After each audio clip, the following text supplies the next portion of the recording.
Hello guys, स्वागत है आज आप सभी का। आज मैं आपके लिए फिगर स्पीच का जो पार्ट 2 है वो लेके आई हूँ। पार्ट 1 जो वीडियो है फिगर स्पीच का वो मैं आपको प्रोवाइड करा चुकी हूँ। तो जिसने भी पार्ट 1 नहीं देखा है वो आप जरूर देख लीजिए, क्योंकि फिगर स्पीच जो है ये आपके इंग्लिश लिटरेचर का एक पार्ट है जो कि आपके जितने भी एग्जाम हैं उन सभी के लिए यूजफुल है, जैसे TGT, PGT, LT grade. Okay तो इन सभी एग्जाम के लिए ये टॉपिक आपका बहुत ही ज़्यादा यूजफुल रहेगा। तो आप इस टॉपिक को अच्छे से हमारे साथ स्टडी करें और इस वीडियो को एंड तक जरूर देखें। फिगर स्पीच क्या है? फिगर स्पीच आप सभी जानते हैं, हमने पार्ट 1 में अच्छे से समझा चुके थे कि फिगर स्पीच क्या है। फिगर स्पीच का यूज जो है हमारे जो पोइट हैं अपनी पोइम को इफेक्टिव करने के लिए और अपनी पोइम को क्रिएटिव करने के लिए यूज करते हैं। तो क्यों ना आप भी अपनी लाइफ को क्रिएटिव करें। तो to live a creative life, we must lose our fear of being wrong। यानी कि हमें अगर अपनी लाइफ को क्रिएटिव करना है तो अपने अंदर जो गलत होने का जो डर है उसको खत्म करना होगा। तो चलिए हमारे साथ जुड़िए और इस टॉपिक की आपके साथ हम अच्छे से स्टडी करते हैं। तो चलिए स्टार्ट करते हैं अपना टॉपिक। नेक्स्ट है हमारा फिगर ऑफ स्पीच, पैराडॉक्स। पहला है हमारा क्या? पैराडॉक्स। पैराडॉक्स क्या है? पैराडॉक्स जो है ये क्या है? एक विरोध है, यानी कि विरोधाभास कह सकते हैं पैराडॉक्स को हिंदी में। अब पैराडॉक्स की हम क्या एक इसकी डेफिनेशन समझ लेते हैं कि पैराडॉक्स की डेफिनेशन क्या है। A statement that contradict itself but really contains a possible truth. यानी कि पैराडॉक्स क्या है? जो कि एक ऐसा स्टेटमेंट है जो कि कॉन्ट्राडिक्ट करे। कॉन्ट्राडिक्ट का मतलब होता है कि विरोध करना, जहां पर विरोध हो, जहां खंडन हो। It self but really contains, लेकिन ये कंटेन्स करता है एक पॉसिबल ट्रूथ को। पॉसिबल ट्रूथ यानी कि इसमें एक सच छुपा होना चाहिए।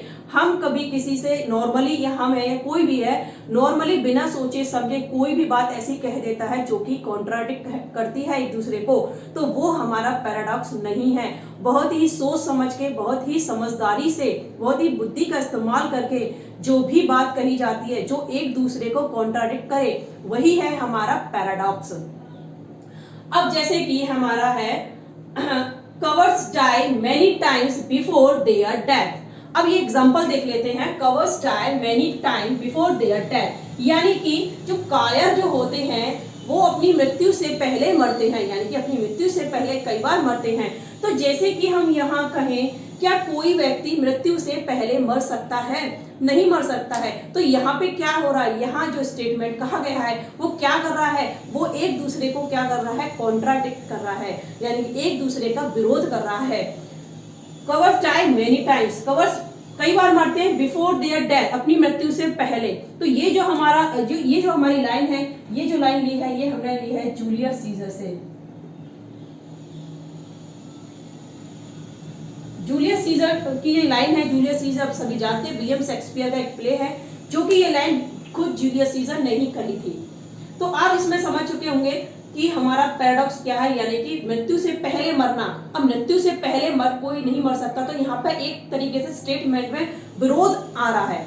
ठीक, दूसरा एग्जांपल और समझ लेते हैं। It was the best of times, it was the worst of time.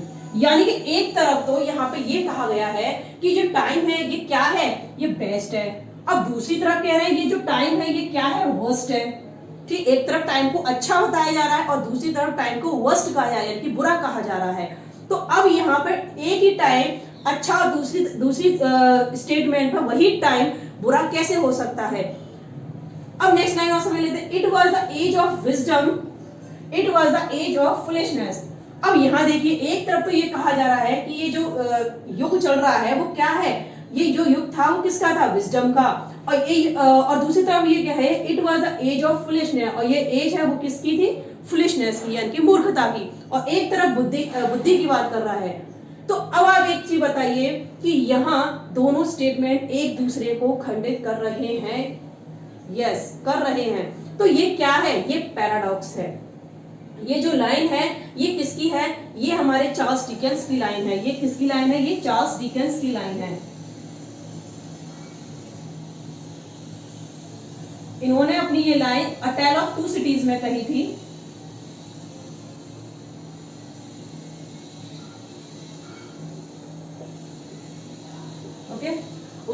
Line a tale of two cities, उनका जो प्ले है, उन्होंने इस पोएम है, सॉरी, उन्होंने इस लाइन को इसमें कहा था, it was the age of wisdom, it was the age of foolishness.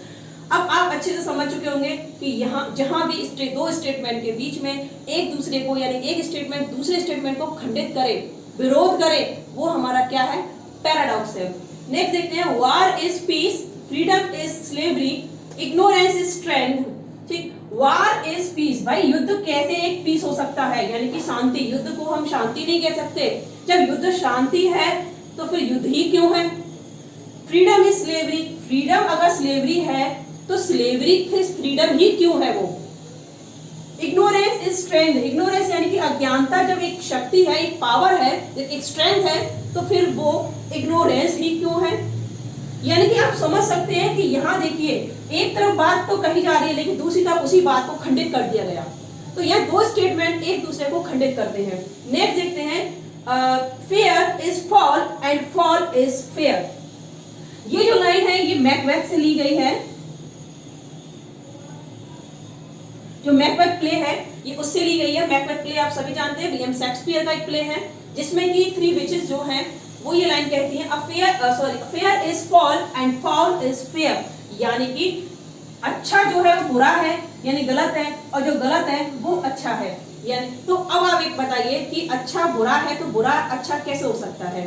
तो यहाँ एक दोनों स्टेटमेंट एक दूसरे को क्या कर रहे हैं, खंडित कर रहे हैं। तो ये हमारा पैराडॉक्स है। आई होप ये पैराडॉक्स आपको अच्छे से समझ आ चुका होगा। तो चलिए आगे बढ़ते हैं अपनी नेक्स्ट फिगर स्पीच की ओर।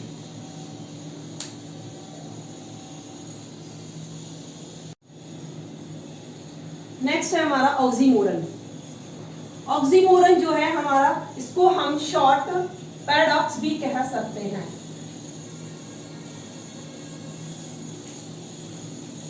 इसको शॉर्ट पैराडॉक्स भी कहते हैं। क्यों?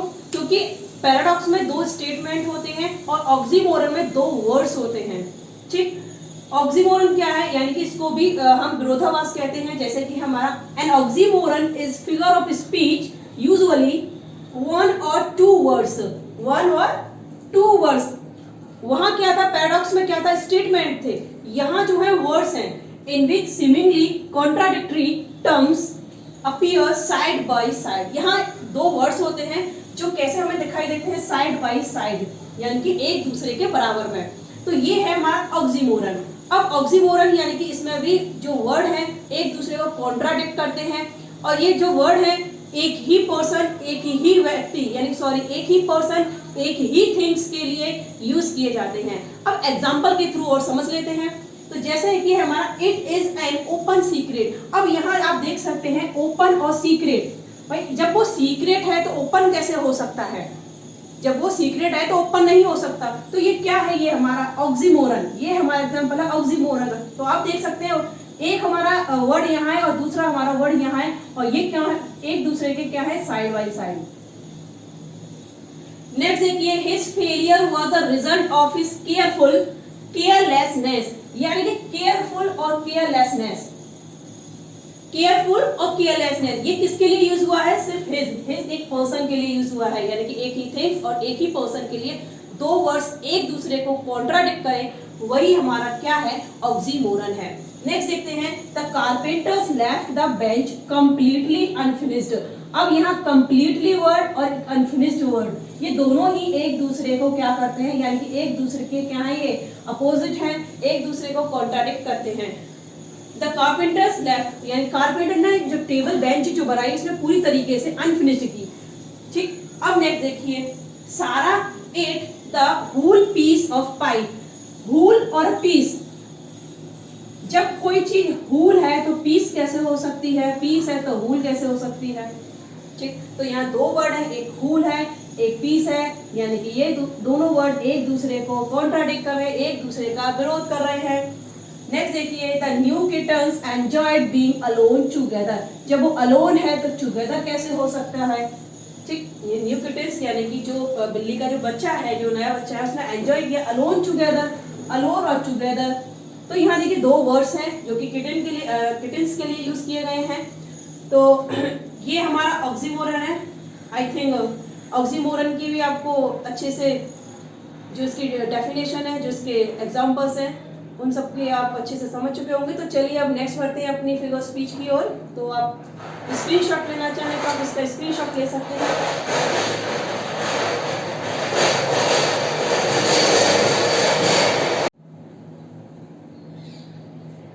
नेक्स्ट हमारा जो फिगर स्पीच है वो है हमारा एंटीथेसिस। एंटीथेसिस क्या है, इसको हम विलोम कह सकते हैं। ये क्या है, ये भी एक विरोध ही है, लेकिन हम इसे विरोध ना कह के विलोम कहें तो ज्यादा बेटर है। ठीक।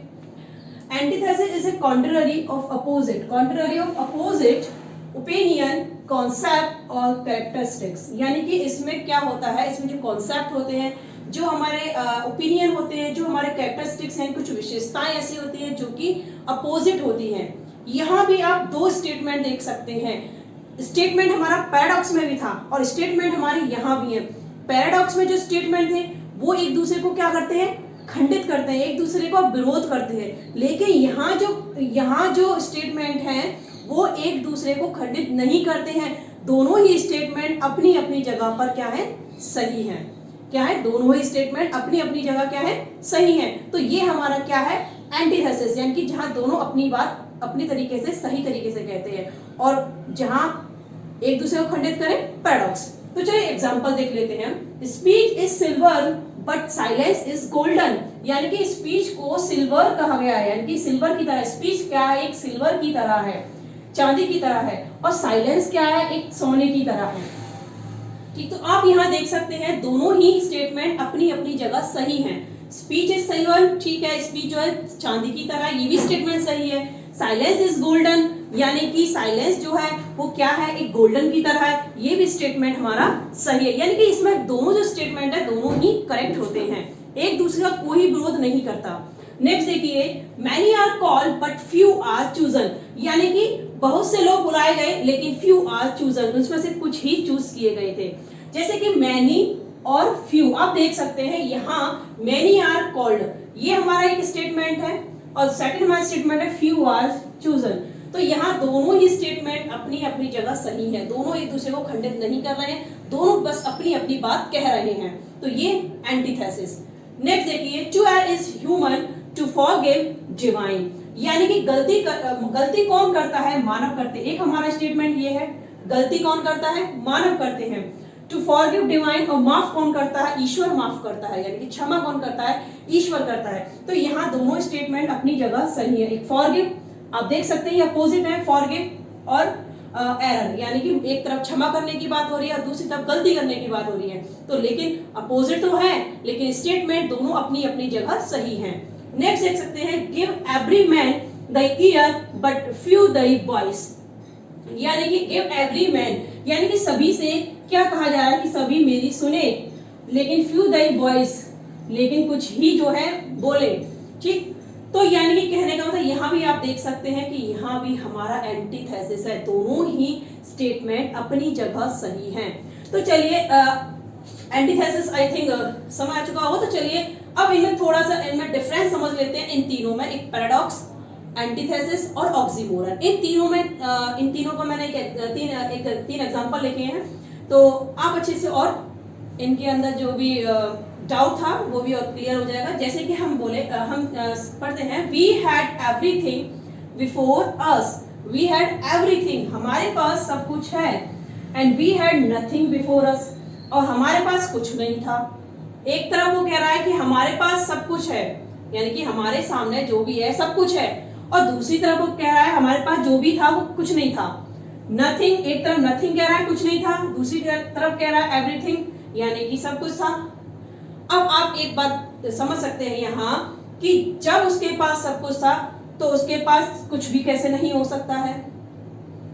तो देखिए यहाँ दोनों ही स्टेटमेंट एक दूसरे का खंडन कर रहे हैं, एक दूसरे को विरोध कर रहे हैं।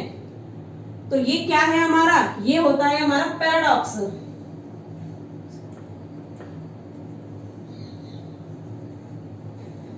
अब नेक्स्ट देखिए, he takes sweet poison। अब देखिए यहाँ स्वीट पॉइजन, यहाँ दो वर्ड्स हैं, स्टेटमेंट नहीं है, यहाँ दो वर्ड्स का यूज किया गया है और दोनों ही वर्ड्स क्या है, एक दूसरे को कॉन्ट्राडिक्ट कर रहे हैं, यानी कि एक दूसरे का विरोध कर रहे हैं। तो दो वर्ड्स है, ये क्या है, ये हमारा है ऑक्सीमोरन। ठीक, अब नेक्स्ट देखिए, not that I loved Caesar less but that I love Rome more. यानी कि ये जो लाइन है ये हमारे जूलियस सीजर की लाइन है, जो हमारे विलियम शेक्सपियर ने अपने प्ले जूलियस सीजर में, ये इस लाइन को किसने कहा था, ये लाइन जो कही थी ये ब्रूटस ने कही थी जूलियस सीजर में। तो not that I loved Caesar, यानी कि मैं ये नहीं कह रहा कि मैं सीजर से प्रेम नहीं करता, बट दैट आई लव्ड रोम मोर, लेकिन मैं रोम से अधिक प्रेम करता हूं। तो यहाँ एक तरफ तो वो अधिक की बात कर रहा है, एक तरफ वो कम की बात कर रहा है। ठीक, तो यहाँ भी दो स्टेटमेंट हैं। अब यहाँ आप देख सकते हैं दो स्टेटमेंट तो हैं, लेकिन दोनों स्टेटमेंट अपनी अपनी जगह सही हैं। क्यों? वर्ड है लेस, यानी कि एक दूसरे को कॉन्ट्राडिक्ट तो करते हैं, लेकिन स्टेटमेंट खंडन नहीं कर रहा है एक दूसरे का।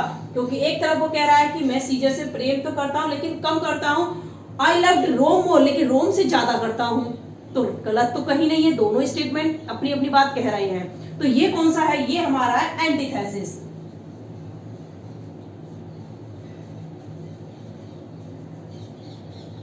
ठीक, आई थिंक ये जो तीनों जो हमारी फिगर स्पीच थी, इनके अंदर जो भी डाउट था वो क्लियर हो चुका होगा। तो चलिए अब नेक्स्ट फिगर स्पीच की ओर चलते हैं।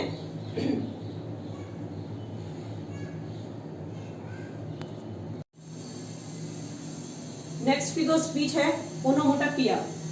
ओनोमेटोपोइया की जो डेफिनेशन है थोड़ा सा समझ लेते हैं पहले हम। ओनोमेटोपोइया sometimes called echoes is used both in narrow and in broad sense। यानी कि ओनोमेटोपोइया यानी कि इसका सेंस है, हम कह सकते हैं ध्वनि सूचक।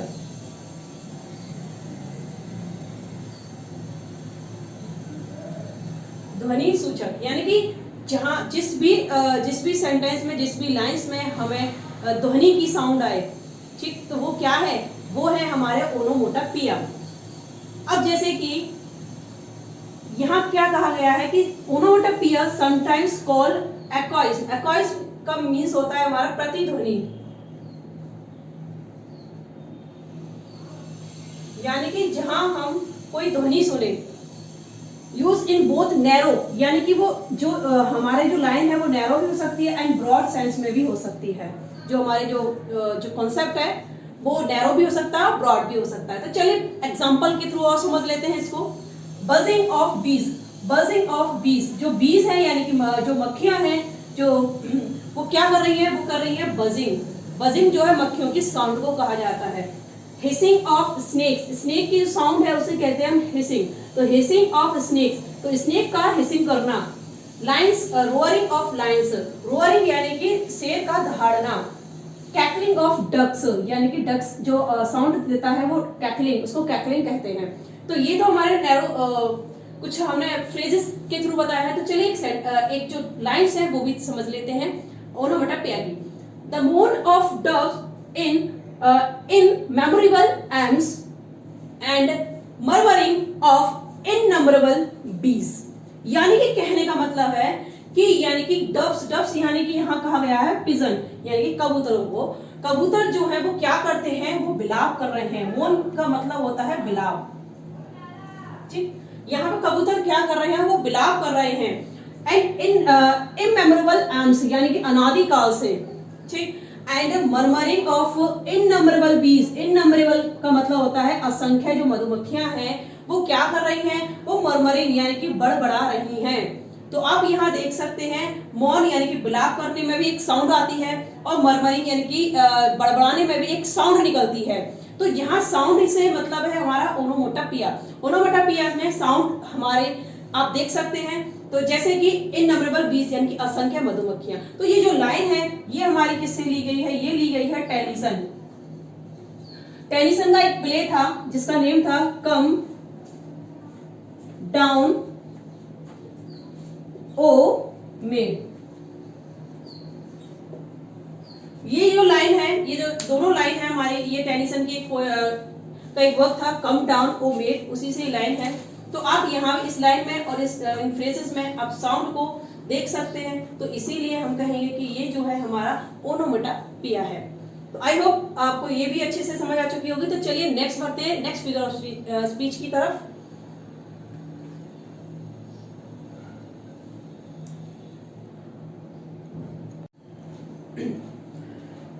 नेक्स्ट है हमारा हमारी 5th नंबर की जो फिगर स्पीच है वो है हमारी एनाफोरा। एनाफोरा क्या है? एनाफोरा जो है हम इसको कह सकते हैं रिपीटेशन। ये क्या है? एक रिपीटेशन है।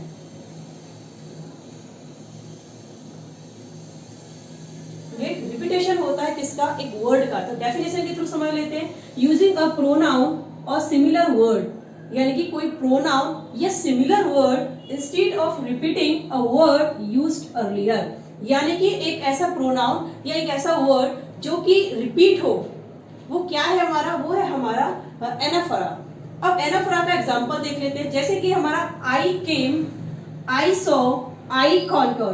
तो देखिए यहाँ आई केम, आई यहाँ रिपीट हो रहा है, आई एंड आई, ये क्या है? हमारे प्रोनाउन है। आई जो है हमारा क्या है? प्रोनाउन है। और प्रोनाउन जो है रिपीट हुआ है, आई केम, आई सो, आई कॉन्क्योर्ड। ठीक, तो यहां हम कह सकते हैं ये क्या है? हमारा एनाफोरा।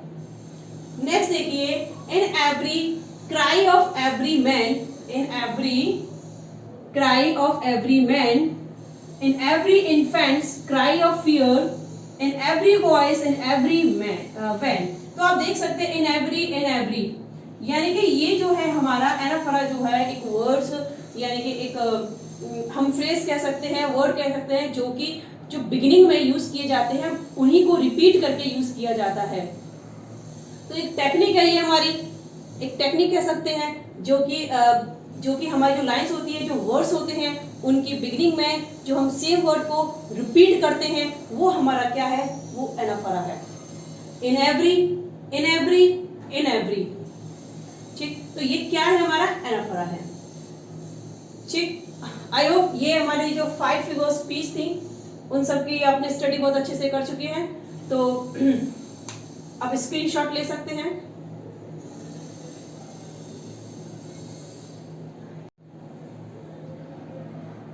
आई होप आपको ये वीडियो जो हमारी फिगर स्पीच का जो पार्ट 2 है बहुत पसंद आया होगा। हमारा जो फिगर स्पीच का पार्ट 1 है, जिसने भी वो नहीं देखा है वो आप जरूर देखें और हमारे चैनल से जुड़ें, ताकि हम आपको जो भी फिगर स्पीच और जो भी रिमेनिंग फिगर स्पीच है उन सब की स्टडी भी करा सकें। तो हम जल्द ही उन सब की वीडियोस भी लेके आएंगे।